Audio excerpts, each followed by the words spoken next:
Sleep paralysis sihluphile lento lena. Hlupha abantu abaningi kabi. Ngokucabanga kwami mina ngicabanga ukuthi akekho umuntu engazange imphathe lento lena ekukhuleni kwakhe. Ukukhula kwakho njengengane kuyafika lapho ukuthi ulele ebusuku ebese ke kube nento ekucindezelayo. Abanye abantu lento lena bayithile ngegama. Mina ngikhulele la eGoli. eGoli lento yaziwa ngokuthi Nagmerrie. iNagmerrie abantu bakholelwa ukuthi akusinto kungamele uyikhulume nanoma kunini nje sitalo. Ukuyikhuluma kwakho lento bathi yakuvakashela.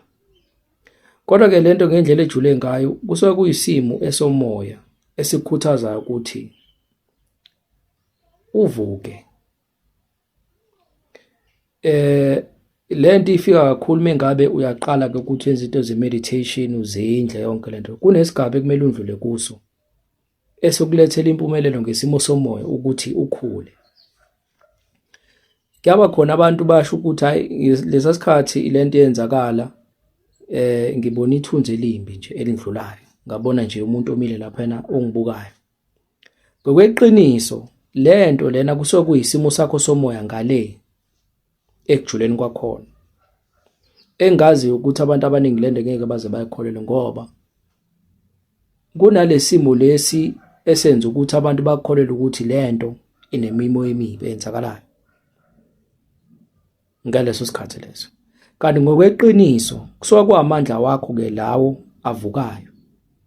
Lamandla wakho ayavuka ke ngesimo esijulile esokulethela impumelelo mengabe wena uzokwazi ukunqoba leso simo ke leso. Ungasabi lutho. Undlule kuso nje. Lento eyokwenzela ukuthi ube nesibindi. Ukwazi ukuya kwesinye isimo esamandla phakathi ngendlela ekujula komoya. Yabo.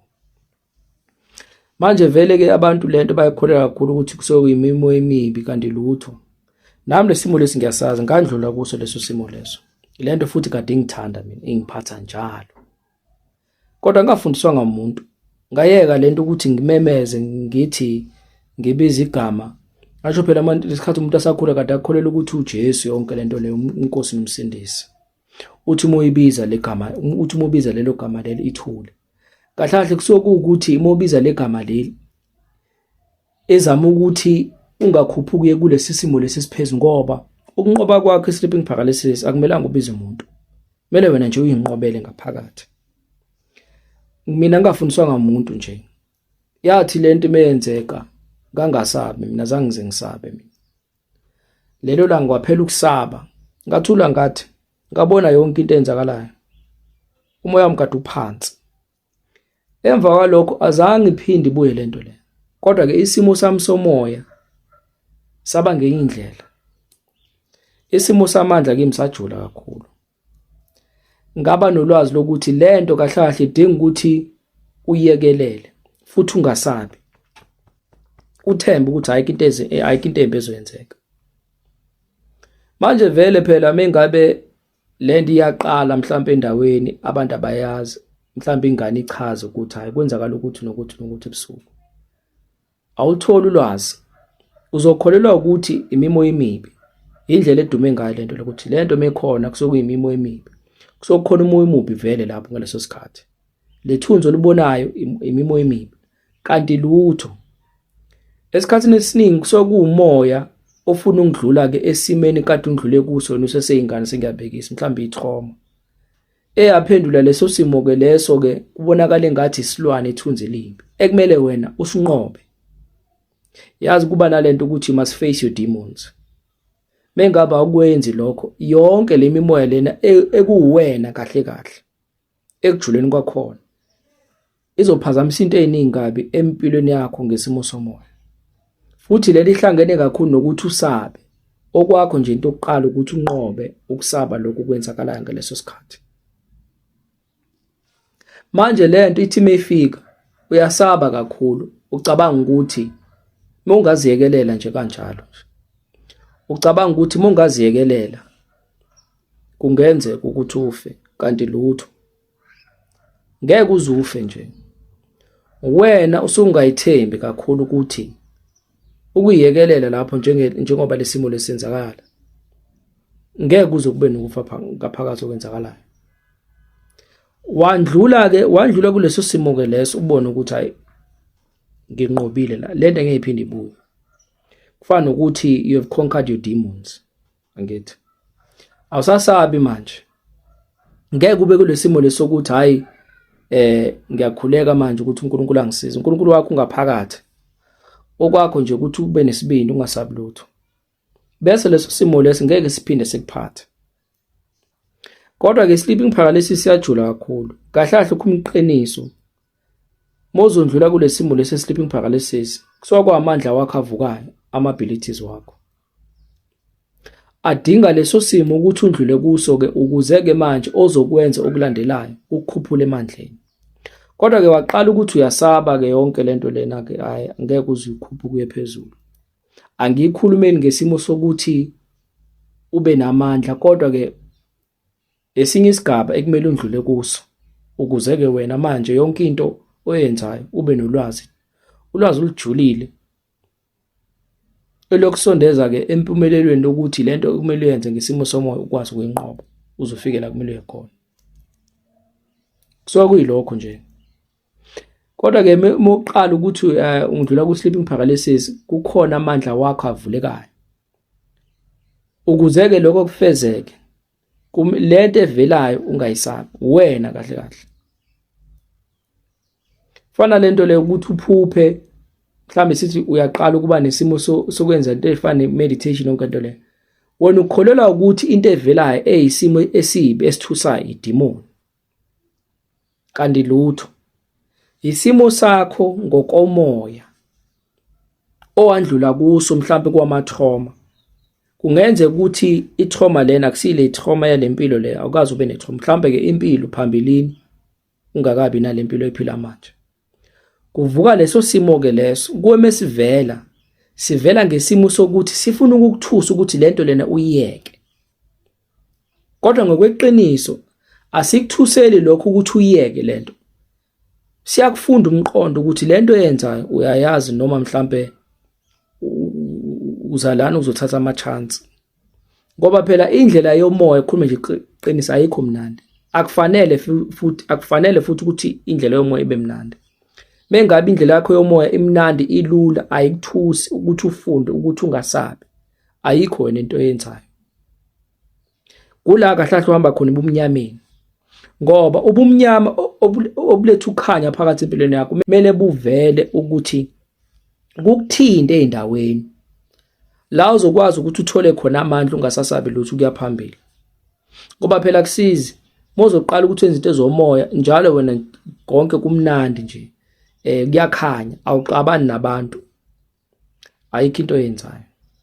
Iyafana ne-sleeping paralysis. Waqala ke ukuthi ungasabi lutho ube nesibindi, ngiyakutshela kula kahle kahle unqoba khona. Uyazi phela manje ukuthi nanoma yini evelayo ngizoyinqoba. Awukwazi wena ukuthi uhambe isimo somoya esijule kanje bese njalo wena kumele kuvele ingilosi, kuvela abantu abagqoka ingubo ezimhlophe njalo, ayikho into le, amanga nje. Leso simo sikhona. Kodwa kuyothi kuhamba isikhathi kumele kuvele isimo esibi ukuzokhombisa khona ukuthi unaso isibindi sokuthi undlule kuleso simo lesesibi. Awufuni ukuhlala kuso. Kulapho ke manje amandla akho akhuphuka ngesimo somoya. Futhi lawo mandla lawo kusukuthi mhlawumbe kumele uzube ne-ego ke uyitshela ukuthi hayi wena uyimpetha lutho. Into epersonal kuwe nje kuphela.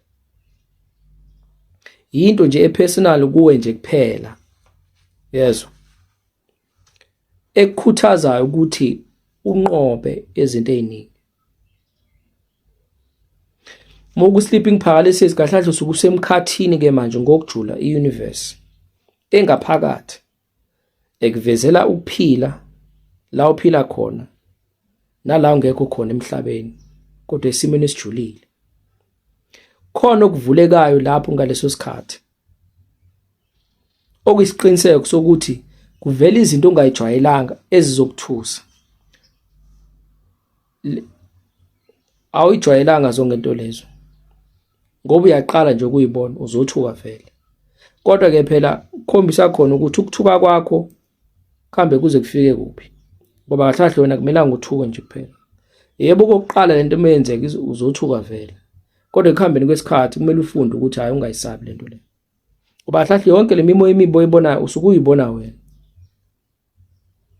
Kule simo lesihlanganisa ama-trauma wakho owandlula kuwo, kodwa ke ungazange uwanqobe. Kuba yisona ke lesikhathi lesesleeping paralysis ukuthi unqobe yonke lento ungasasabi lutho. Wandlula kuleso simo ke leso uyohlangana nesinye isimo esiyokusondeza ukuthi unqobe wonke ama-trauma la ondlule kuwo. Kodwa ke manje akwazi ukuthi uyofika lapha kule simo leso ukuthi ufunde ukuthi ama-traumas wakho kumele wanqobe kanjani ungandlulanga kule simo lesiqala. Futhi nabantu abayekholela ukuthi ilento le kahle imimoya emibi angibablame phela. Yabo, monganalo ulwazi vele uzokhuluma lento ekhulumayo yabo. Kube yinto vele abantu abayibona ukuthi hayi lento yenza isense imimoya emibi. Uzukholelwa ukuthi ukhona umuntu okuthumela isilwane ukuthi akunamuntu okuthumela isilwane.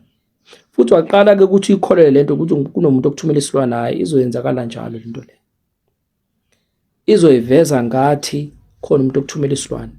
Ebese ngoba ifuna ukudlala ngayo lento le izifaka isithombe somuntu wakini. Hayi bese iyanda lento le. Uyikholele lento ukuthi hayi ngishilo vele ukuthi uAnti uyangithakatha kanti lutho uAnti akayenzi lutho nje sidalo. uAnti wakho uyiphilela impilo yakhe. Wena ngoba manje sekuvelile ke lokho kubonile usiyakholelwa ke lokho ukuthi kunjalo vele akuyomoshakala. Kanti lesimo lesidlala ngawo. Sifuna ukubona ukuthi uyayazi into yenza, ikakhulukazi mozoqala vele wenza ama meditation yonke lento le. Sizovela lesimo lesi. Ezinye izinto ezijulile ngomoya zifuna ukuthi uthuke nje ungabi namandla ukuthi uyenze lento, ngoba bayazi phela ukuthi ekukhuleni kwakho uzoba namandla ukudlula lokho. I-test yonke lento uyalingeka, isilingo ekumele usinqobe. Fanele vele ulingeke.